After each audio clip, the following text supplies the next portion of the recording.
Tattooing underwent a tremendous resurgence or rebirth in the 90s. It gained popularity and acceptance like it's never had before. When we opened our shop in '94, there were 3 other shops. Now, 15, 16 years later, there are 67 licensed tattoo artists in the city of Chattanooga. Along with that resurgence, the face of the tattoo artist changed quite a bit. In the old days, it was old bikers, the occasional old witch woman, although it's mostly been men. Now it's a lot of women and a lot of younger people. One of the trends I've seen among the younger people is they want to see tattooing elevated and looked at as a fine art. Tattooing's always been a little hard to classify. I believe most people have always thought of it as an art, but not necessarily fine art. And it's true that some of the younger people are really pushing the envelope about what can be done. Some of them are doing things that weren't even dreamt of 20 years ago. Some of those things are pretty fantastic while they're fresh, but there is some question as to how well they'll hold up over time. Traditional bold line, old school tattooing was designed to hold up over 20, 30, 40 years. Some of the painterly effects that we see now in 20 years may be a smudge. I don't know. We'll have to wait and see. The techniques and the skill have skyrocketed. A lot of these people have undergone some sort of apprenticeship, or they've been self-taught, worked their way into mainstream tattooing, and work in shops now. I don't feel like tattooing needs to be elevated to a fine art. If they've studied their history, they'll see that tattooing is an ancient shamanic ritual. Shamanism is perhaps the second oldest profession in the world. It's been around on every continent at one point in time for thousands of years. And in the beginning was a shamanic ritual. And today is still a shamanic ritual. Even if artists today don't think that way, it still is. In Michael Harner's book, The Way of the Shaman, he says, at the beginning, I'm not going to tell you why shamanism works. It just does. With that thought in mind, when we're tattooing, we're doing shamanism whether we think we are or not. It's subtle. It's unconscious. But it happens. In the mid-90s, I went to Jeff McBride's Mystery School, which was a magical school for magicians. And at one point he said, after the performance, the audience has undergone a rebirth or a rejuvenation. They leave the show with hope. They leave the show knowing that the impossible is possible. And I asked him, do they know that? I mean, you don't explain that to them. He says, it doesn't matter. It happens on a subtle level whether they understand it or not. We don't need to explain it. So tattooing as a shamanistic ritual is that way also. One of the examples would be when a young person comes in. They've just turned 18. They've waited to become 18 so they can get a tattoo. They might only get their name. They might get their horoscope sign. They might get any number of things. But the important thing is what they're doing is their first really powerful, long-lasting act that shows they've become an adult. They don't need their parents' permission. They've done something that has altered their body and to some extent their spirit in a long-lasting way. It may be the only tattoo they ever get, or it may be the beginning of many, but it has been a rites of passage. They may not even consciously realize that, but when they leave the shop, they feel more adult. They feel more complete. They feel more in control of their life. And a lot of tattoos fit that kind of category, where the person isn't consciously waking up in the morning and going, I think I'll go get a tattoo as part of a shamanistic ritual. But the need that it fulfills is that. Sometimes they get a family member's name or a portrait of that family member to remind them of them, to keep them close to their heart, to keep them connected.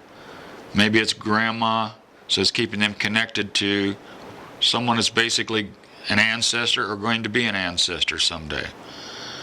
Sometimes it's because someone has died and they get a memorial tattoo. That's a rites of passage. They've lost someone, it's a part of their grieving. We don't particularly know how to grieve well these days. We haven't been taught necessarily. We don't, other than the funeral, we don't have a ritual for it. And that doesn't necessarily do it for everyone. So they might come in and get rest in peace grandma, grandma's name or something.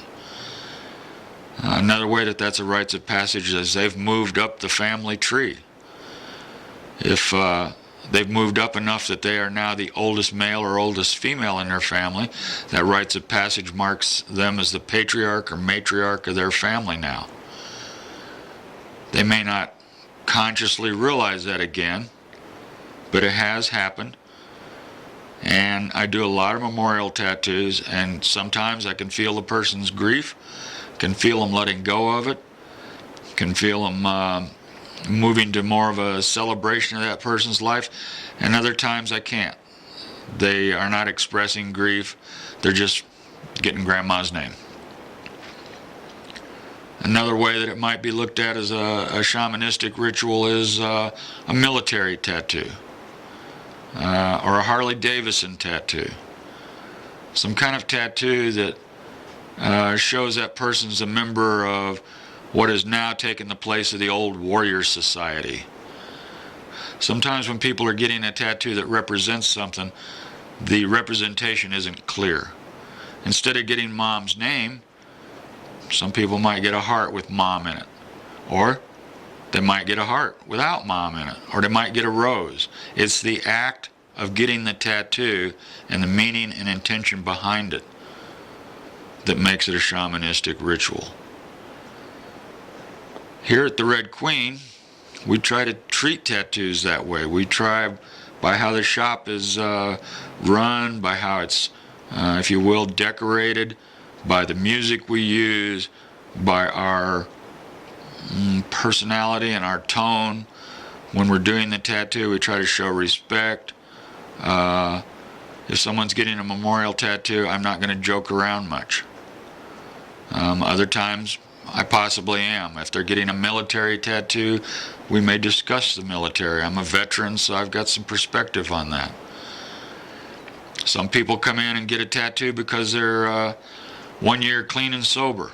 That's a rites of passage. It's a part of their transformation from becoming an addict to becoming someone more in control of their life. That tattoo may directly reflect that position in their life, or it may, again, be a rose. And that rose just represents their first year of sobriety. Maybe next year they'll add a second rose. Sometimes it's a word, serenity, or something that reminds them not only of their milestone of a year of sobriety, but also to remind them to stay that way. When they look down at that tattoo, it reminds them, take control, don't go back to those old ways. In ancient times, on different continents, among different indigenous peoples, almost every culture did some form of body modification or tattooing. Some it was paint, some it was more permanent like tattooing and was very primitive, often lacking color. And in some places like Africa, it was more prone to being scarification. These things usually had to do with some rites of passage from becoming an adult or coming back from a war raid, or have to do with protection from disease. The Iceman that they dug out of the glacier years ago, they thought some of the tattoos on him were on acupuncture points to help cure his arthritis that they could tell he had. So some of them were healing, some of them marked milestones, some of them were just plain scary. Some of the warrior societies were tattooed the way they were to make them more fierce, to remind them to be fierce, but also to make them look fierce to their enemies. And it worked well, I'm sure, because a guy might have something very sharp and menacing looking on him that would make him look like a monster instead of a man. Here at the Queen, we have what we call altars, and I think most tattoo shops have them. You might look at them and say, well, they're just decorations. Well, they are, but they're done with an intent, and they're done with a focus. This particular altar on the wall behind me is of all different cultures, a lot of masks, but other symbols of cultures throughout time and throughout the world, that when someone's sitting here, we hope it connects them to their ancestors. When they're sitting here trying to figure out, well, what should I get? I have no idea what I want. They might look on a wall and go, oh yeah, my ancestors are from so-and-so, such and such a place. Maybe I'll get something that reflects that.